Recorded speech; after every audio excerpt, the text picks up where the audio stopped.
What up, guys? So, on today's episode, we'll be looking at my top 20 investing lessons for everybody, both for new traders and also for old traders. Okay, so we're looking at this my personal top 20 investing lessons. Okay, lesson number 1: learn to survive first, then thrive. One of the mistakes most persons make is that they see trading as where they can come and make all the money at once. No, that is not it. Your major point as a trader should be first to survive. When you have this point at the back of your mind, you are not really that much interested in the profit you make. Rather, you are more interested in capital preservation. It's only when your capital is preserved that is the only time you can, make humongous amount of profit. So, firstly, learn how to survive first, then thrive. Learn how to protect your capital first before thinking of the way you can use to multiply that capital. Okay. Number 2, start by mastering one thing. It could be a market setup. It could be a particular market. It could be a setup. It could be a niche.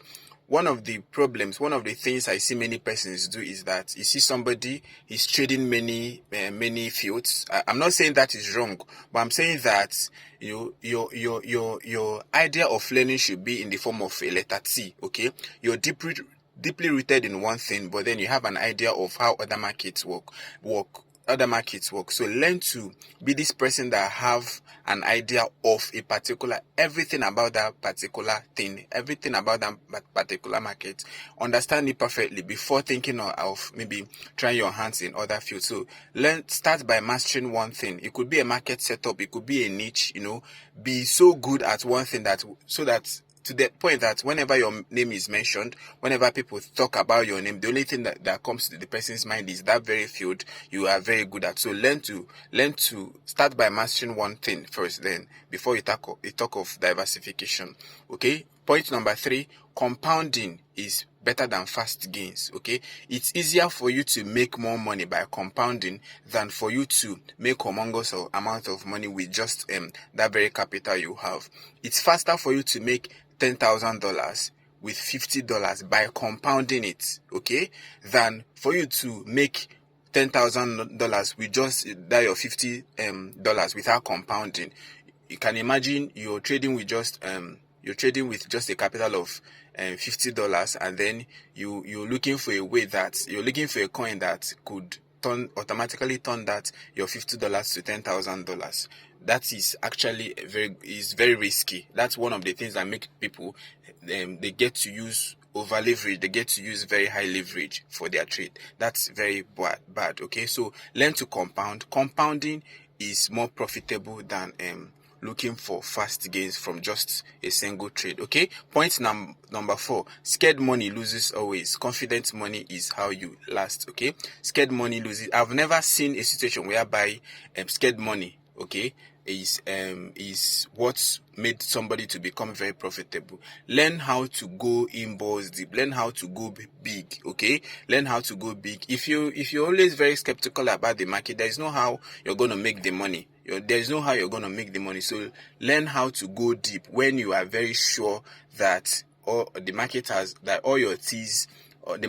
crossed your T's and dotted all your I's. Okay, so scared money loses money. Confident money is how you last in this business. Okay, point number 5: big gains come from anticipating, not reacting. We talked about this in our previous video. I can't remember the very one, but we talked about it where I said that your major thing as a trader should be to anticipate for movements. Okay, anticipate movement, don't react to it.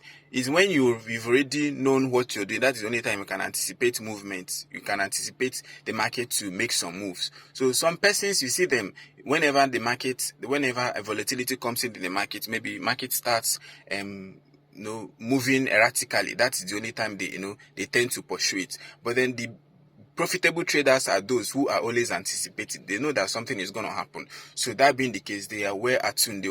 They've already prepared themselves in anticipation of what it is to come. So big gains come from anticipating and not from reacting. So anticipate, don't react. Then number 6, correctly sizing your position is key. I can't say this enough, especially for people who trade futures. Learn how to size your positions, learn how to size your position. That is the only thing that can guarantee your longevity. It's not about leverage, it's more about position sizing. Correctly size your position, it will determine how far you will last in this business. Okay. And point number 7, don't chase the herd but know when they are right. Yes, the best traders I know, the most profitable traders I've heard of, are those people who are contrarians. Contrarians are those people who, they don't actually act based on what everybody is saying. Okay, they act based on their own personal convictions, but then know when the general public is right. It's not when everybody knows that this market is going down, like everybody is shorting, you're busy longing. No, that's not being a contrarian. That's not what a contrarian. That's not how to become a contrarian. That's not how a contrarian follows the market. So don't chase the herd. That's what I mean here. But know when they are right. So know when everybody is saying this market is going down, and even the chart is telling you that this market is going down. It doesn't make any logical sense trying to long when it's so obvious that the market is going down. Just because you don't want to be like the herd, just because you want to become a contrarian, then you want to go right ahead and long, even when it's so obvious that the chart is telling you that this thing is gonna go down. You still go right ahead and go long. That's very wrong. So don't chase the herd, but know when they are right. Okay.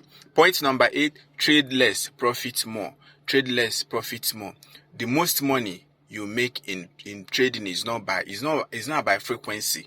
Okay, but then it's about your profitability, is about accuracy, not about frequency. Somebody can just take maybe 2 trades in a week and then he has made the money he wants to make. But you see somebody's trading every single day, every day of the week he's trading. At the end of the trading week, you see him, even instead of him to make profit, you see him losing. So you can only trade less and profit more by looking out for those trades you are very sure of. Those traits you are very much convinced about. These are the ones you should take. Okay, so that's how you trade less and profit more. Point number 9, look at asymmetric risk reward.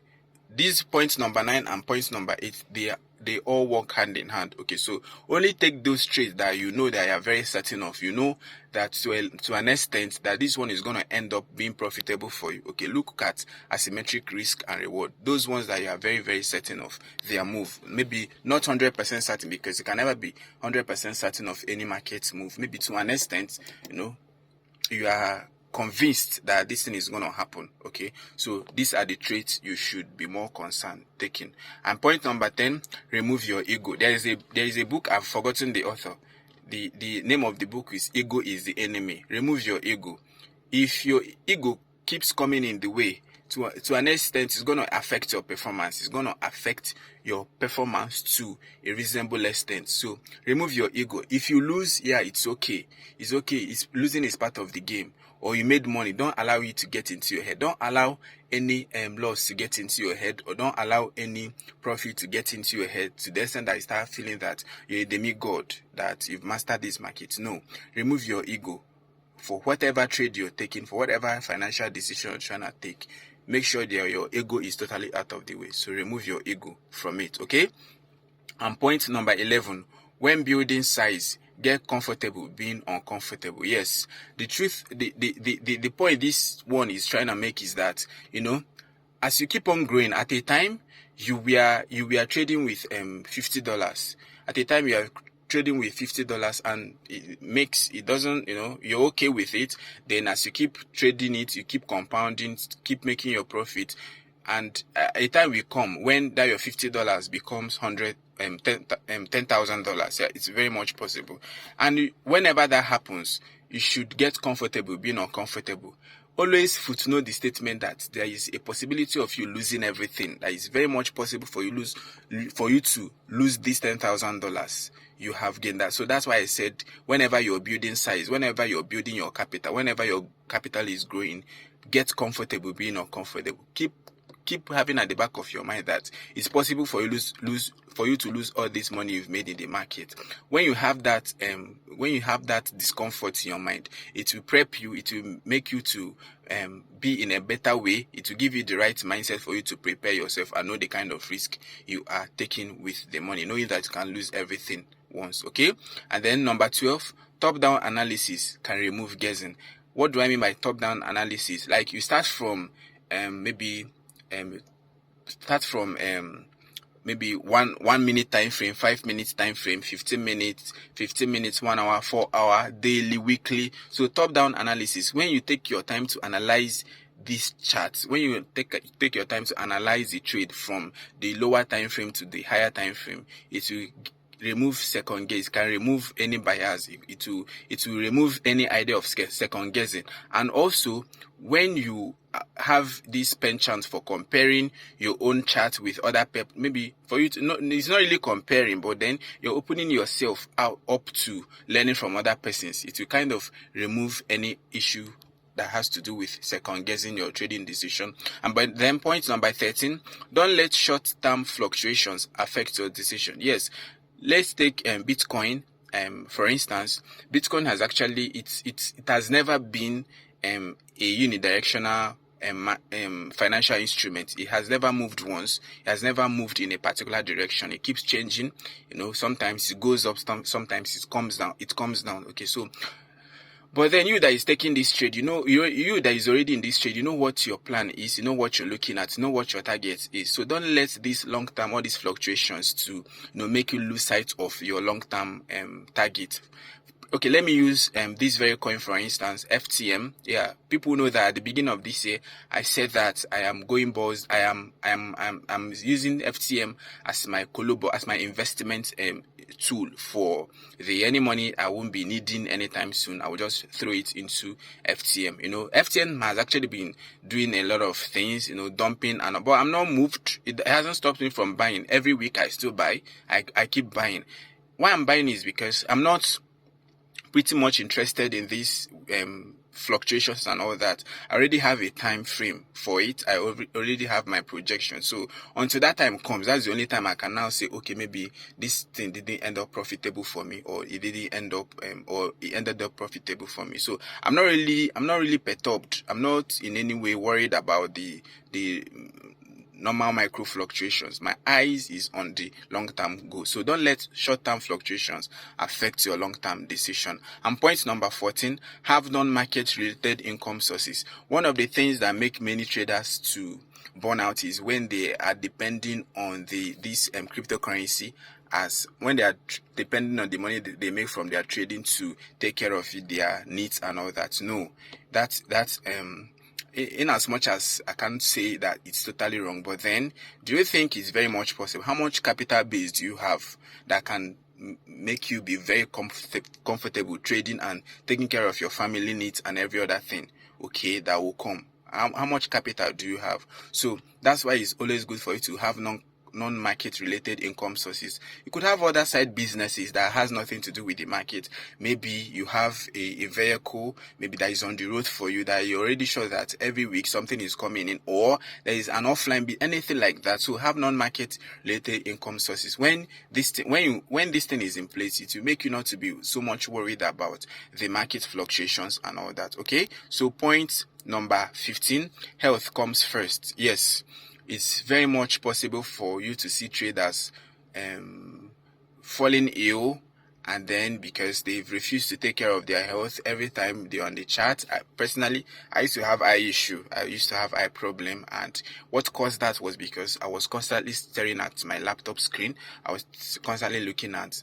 charts and all that, and it kind of started affecting my sight. But then I had to discipline myself, started taking my medication, and started following the doctor's directive on that. And since then, the eye issue hasn't totally gone. Okay, but then it doesn't really worry me the way it used to do again. So make sure your health comes first. Eat when you're supposed to eat, exercise when you're supposed to exercise, stretch when you're supposed to exercise, go to rest when you're supposed to rest. You mustn't trade all the time. Take time to exercise, eat well, enough, expose yourself to enough water, expose yourself to fresh air and all that. Okay, so health comes first. Health before money. Okay, it was Nicholas Taleb that said, a sick man wants one thing, a healthy man wants 1,000 things. So what that means is that once you are healthy, there is nothing you cannot get. But once you're sick, the only thing that comes to your mind is just for you to get yourself, for you to get your health back. So learn how to take your health very seriously. Learn how to take care of yourself. And point number 16, losses happen. Don't let them define you. That's where the ego comes into. Don't tell yourself, how could I have lost this amount of money, or that I'm too big to lose this kind of amount of money. That's very wrong. That's very bad. So losses happen. Understand that this thing is an integral part of the maze. It's part of it. It's part of the things you encounter as a trader. So losses, they happen. So don't let them define you. Your losses shouldn't define you. Shouldn't make you start feeling low of yourself or anything. They happen, but don't let them define you. Okay? Point number 17. 80% of day traders, I made a mistake. It should be 80% of day traders lose. And that is actually true. 80% of day traders, okay, lose. This is true. This is true. It has been proven beyond all reasonable doubt that 80%, even above 80% of day traders lose. The reason why they do that is because most of them are depending on the profit they make from their trading to use to take care of their family, or they are depending on it for their, it shouldn't be. That's where the point of having another source of income comes in. Have something else that is there for you. Even if, all through this week you lost money, but then there is something else that will come in. There is another source that will come in for you. Or you are in a trade and an emergency comes, an emergency that needs urgent financial response.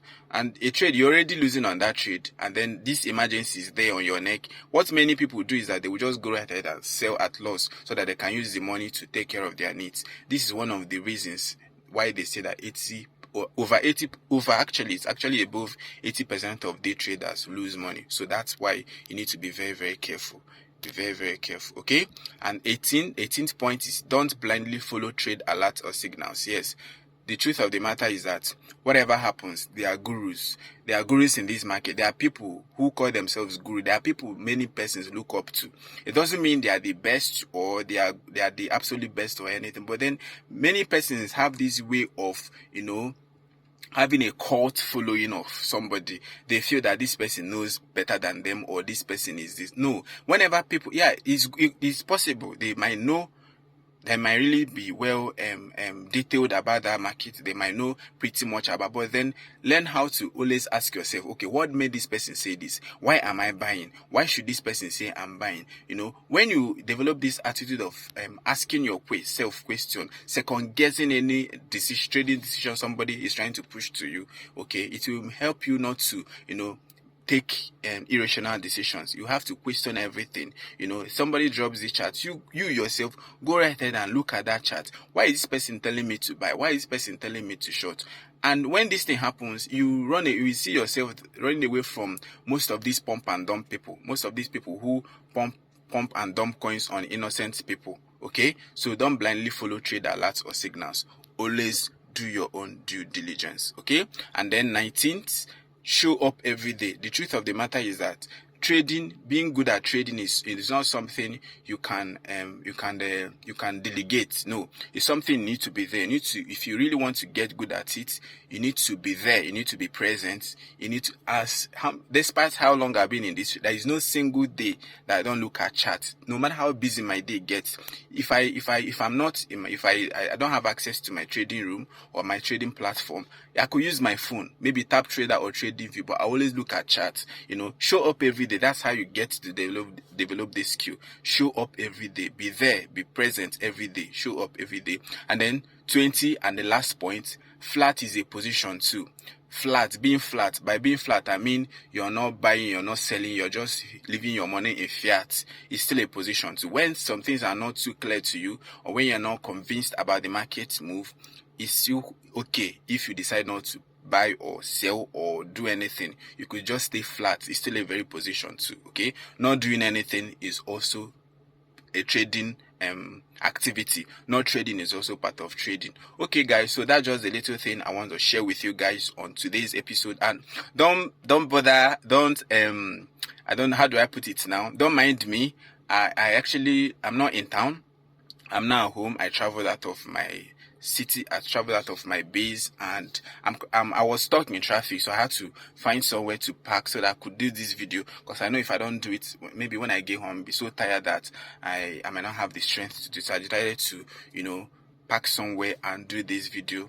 we are not giving up. Like, we are not giving up. That's why I didn't want to come up with any excuse. I just said I must do this, and that is actually what I am doing. So if you like the video, like the content, hit the like button, share the video, subscribe to the channel. More content, more quality content are still coming your way. And out of these 20 points I have enumerated, if there's any particular one that resonates well with you, there's any particular one you love the most, just let me know in the comment section. Just let me know in the comment section that this is the one that you appreciate the most. Till I come your way again, I remain your man, Mr. X to the O to the L to the U to the Sean, Mr. Solution. Hands ahead.